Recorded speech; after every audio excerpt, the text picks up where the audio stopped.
Well, that was the one, you know, that was what the last 4 years have been about for me, you know.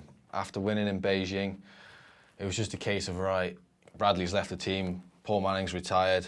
They sort of gave me the captain role in the team pursuit, and that's really what I came here for, you know, the gold medal in the team pursuit. The Aussies have made life difficult, like real difficult last few years, and you know, all credit to those guys because you know, without them, you know, they wouldn't have pushed us to break the new world record and so on. But so yeah, that was a team pursuit, and you know, what a journey. I had, you know, 3 of my best mates sort of in the team, and we genuinely are really good mates, you know, off the bike as well. And yeah, I've got memories from Friday that hopefully will last me a lifetime. Yeah, it was awesome. If I just name for him, what's the first thing that pops into your head? If you had to pick one word, so if I said to you, Geraint Thomas. Stupid. I don't know. Irresponsible. Yeah. Stephen Burke. Quiet. He's quiet. Peter. Outrageous. He's just, yeah. Yeah. The senior management, Dave Brailsford, Shane Sutton, Steve Peters, the sort of 3 big guys at the top, they're responsible for a lot of the success, you know. They're sort of 3, you know, powerful, intelligent blokes, and essentially they just recruit the right people, you know. We've got awesome nutritionists, physios, sports scientists, coaches, and you know, essentially, you know, they're the real heroes. They work, you know, just as hard as we do, and they give us the means to, you know, do what we do. And essentially, we've just got to turn the pedals and, you know, toe the line now and again. And yeah, these things just happen, and it's all thanks to the sort of the staffing around us, you know.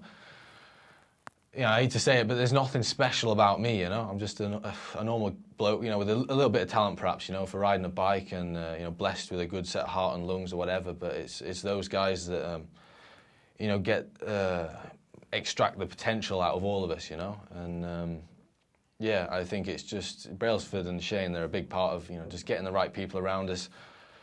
It's just a system, you know. They've got it. It's like a big conveyor belt. When I was 18, 19 years old, we were on the academy, they called it, and me, Mark Cavendish, Geraint Thomas, you know, some guys you perhaps heard of there. We lived in a house together in Manchester, and there was like 7 or 8 of us to start with, and it sort of whittled down as we got a little bit older. And you know, by the time we were sort of, you know, 25, 26, you know, Geraint and Cav have made great road careers, and you know, Cavs is just, he's the best rider in the world in my head, you know, and he's so dominant, you know.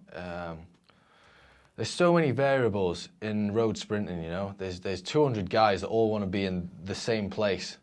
He can do it every time, you know. He's a clever guy, and he's so fast for, you know, someone that can make it over the hills and time trial well. And his win ratio in essentially an uncontrolled environment is just crazy, you know. He's so dominant in what he does. I think that makes him the best in the world. Perhaps alongside Brad now as well. I mean, he's had a pretty good year too. It is quite an accessible sport, you know.